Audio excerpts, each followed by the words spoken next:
Okay, week 6. I'm going to run out of fingers at some point. Anyway, I'm not going to lie, I spent a lot of time playing the Final Fantasy VII Remake this week, but I did make some progress on the game, so let's check it out. Okay, so let's start by heading off to the castle, which is what I've been working on this week. I still haven't drawn the castle, but look. Backgrounds, nice. Oh. So yeah, that's what happens if you click. You try and do an action in the game, but your mouse cursor isn't hovering over the screen currently. You just make the game disappear. Great, so you can still fight. Ah, and I've added something new here. So if you hit the attack button just after you block, you do a counter strike. See that? So that's your normal attack. Let's see if we can do the counter. And that's the counter. And the counter will hit for 2 hits instead of 1 and do a lot more damage. The first hit is 1.5 attack, and then the second hit is 2 times attack. So effectively 3.5 times attack on a counter hit. Great, so that's new in combat. And your timing for doing it is while the sparks fly off the shield, while they appear. You hit it. There you go.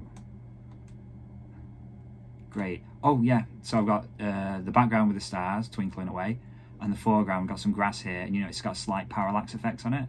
So as you're walking left and right, that's quite neat. It's relatively easy to do that, as well as like a single line of code. And you can progress now, you can move on. I've like set up sort of like a room system. So next room, different background, it's either a fence or some gravestones, depending on what you see it as. And a new enemy type, a crow, who attacks with its beak. If it gets too close, it can actually go past your shield and hit you. That's annoying, but I might just leave it in. It's a feature, it's not a bug. Also, when you kill it, a nice, pleasing explosion of feathers there. I like that. Let's do that one more time.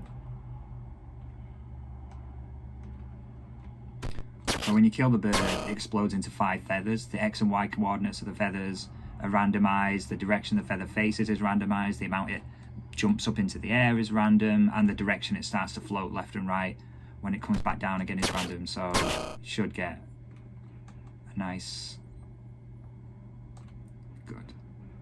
Just pleasing. It just makes it a bit more pleasing to plow through these dudes. Great. And apart from that, with the coding, I was just fixing up a bunch of stuff. So I had a couple of bugs with the XP bar. So when the XP bar fills up, it sets off an alarm. No, not when it fills up, right. When, God, it's so complicated, even trying to figure out how to explain it.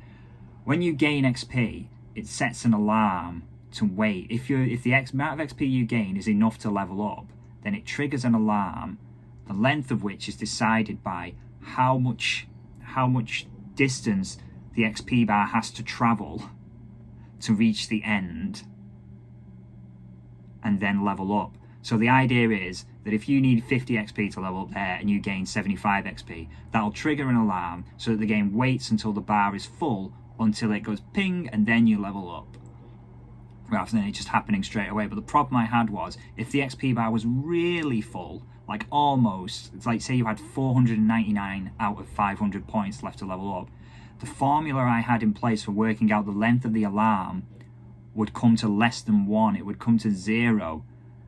And then the length of the alarm would set to 0. And if you set an alarm to 0, it doesn't trigger. You have to set it to at least 1 for it to trigger. So you would never, if you got nearly to the next level, you would never be able to level up. So I had to add in a line of code which said that, like, an if statement, so that if the alarm still comes to 0, set it to 1 at the very least. That was that side. I also some bugs with the home button, so that last week when I was pressing the home button, the background wasn't disappearing, but now it does, and it cuts off the enemies and things like that, so that you don't like end up going back home and just having a pumpkin sat here.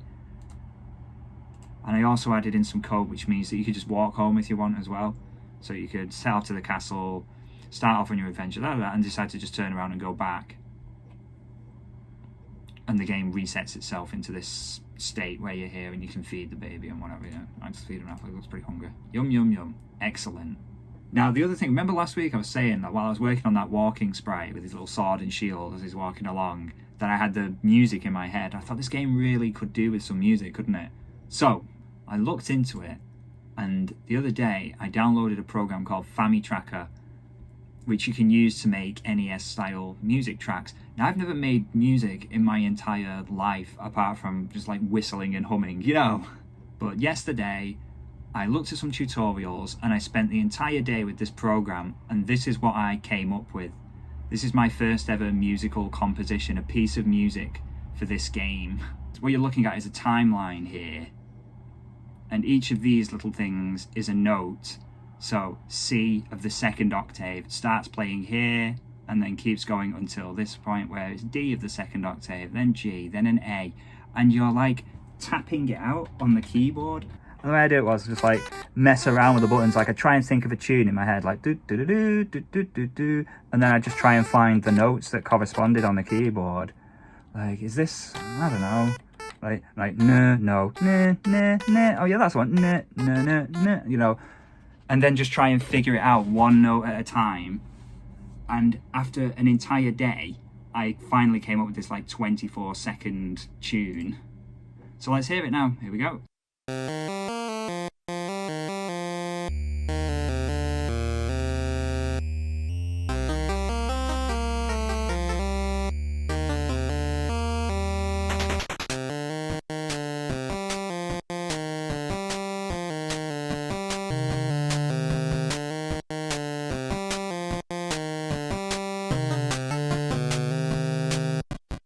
And now let's put it all together and hear it in the game.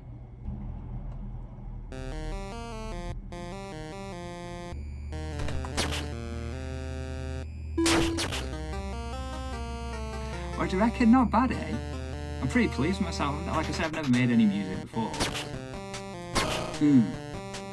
Great. I know it's only like a 20-second loop. You won't want to hear it for long. But it's something, it's nice. I was thinking that my game wouldn't end up having music unless I just paid someone to make it, but there we go. I can get by with making my own little tunes like that. Why not? It's quite exciting. As for next week, I think it really is about time I started making the castle, isn't it? It's time that we got there. And this rabbit's really been waiting a long time to find his parents. That was the quest, remember? It's going to be a long, long time yet before we get to them, I think. Especially if I spend all my time just playing video games. Anyways, let's talk about Final Fantasy VII. You know what I think? Not interested. Now, I'm going to try my best to be pretty vague, but if you haven't played it yet and you'd rather not know anything, then probably don't watch this part of the video, because I'm going to talk in generalities about things that happen throughout the course of the game. So, fair warning. Remember last week when I was piling on all that praise? Well, immediately after that, I played the section where you walk from Sector 6 to Sector 7, and you have to deal with those robot arms. I hated them. They're so slow. It was winding me up. I was like, I just got finished singing your praises to the heavens and you hit me with this shit. Oh well, it's only minor, innit? You get through it. And then after that you reach Wall Market, which I honestly believe it might be my favourite section of the whole game. This is an example of the remake at its best. For one thing, it looks incredible. This is what I was talking about last week, about imagining what it would be like if you could actually explore these worlds and look around the corners. But what really impressed me was the way the remake has expanded this portion of the game with like new events and new characters. When I look back on this part of the game now, it's like remembering an incredible day out where lots of strange and surprising things kept happening. Of course, the general flow of events is going to be familiar if you've played the original, but it's all been enriched, it's all been turned up to 11. I really think the Wall Market chapter is a showcase for the whole game. Not to say that every time the remake adds in new content, it feels like a flawless, natural addition. It doesn't. In particular, there's a late game chapter where the story's headed a certain way. There's something very urgent that has to be done, but then everyone decides to not do that. They're like, maybe we shouldn't, let's do that later. It was so jarring. It's like I felt the train jump off the tracks and then head off in a different direction. Then at the end of that chapter, the train jumps back on the tracks and then we carry on. It's not a big deal or anything. It's just a reminder that you're playing a video game. And for me, what it did, it had the effect of momentarily breaking the flow of the story. It interrupted my immersion. And immersion's the word. After the Wall Market section, you find yourself heading back to Sector 7 once again. And about this time, I started losing my patience with the game. I found myself getting angry. Why has this whole thing gotta be such a big pain in the ass? The closer I got to Sector 7, the more impatient I was getting. I even found myself shouting at the screen, which is something I haven't done for years. So I stopped for a minute and then realised what was happening. I was getting caught up in the events of the story. I was feeling the urgency of the situation, even though I knew what was going to happen. That's a pretty good trick for a game to pull off, right? Talking of pulling off tricks, remember last week I was talking about the mystery? Well, yes, it turns out there is a mystery. No, you don't want it spoiled. Shh. Yes and no, it does and doesn't make sense in so much that I could tell you what's happening, but I couldn't really tell you how or why, and that's the interesting part, isn't it, really? So it's a bit frustrating in that way, but I like it. I like the idea behind it. I like where the series is going, and I trust that answers are coming in the future. Yeah, Square Enix, I'm trusting you. How far in the future? Like, that remains to be seen, doesn't it? Hopefully it's not too far in the future, but you never know with Square. I mean, Kingdom Hearts skipped a whole generation, didn't it? Hopefully we'll see Final Fantasy VII Part 2 on the PS5. Yeah, shut up! And I think that's about it for the Final Fantasy VII Remake. It's a hell of a game. It does feel like a full game as well, for anyone who's worried about it just being like the first part of a larger story. It took me about 35 hours to play through, and that's even after I turned the difficulty down for the last couple of chapters, so I really breezed through the ending of that game. It's still, like I say, 35 hours is plenty of game. And what else? Cats. It's got really good cats. I don't know why that stuck out, but the animations on the cat I just thought were great.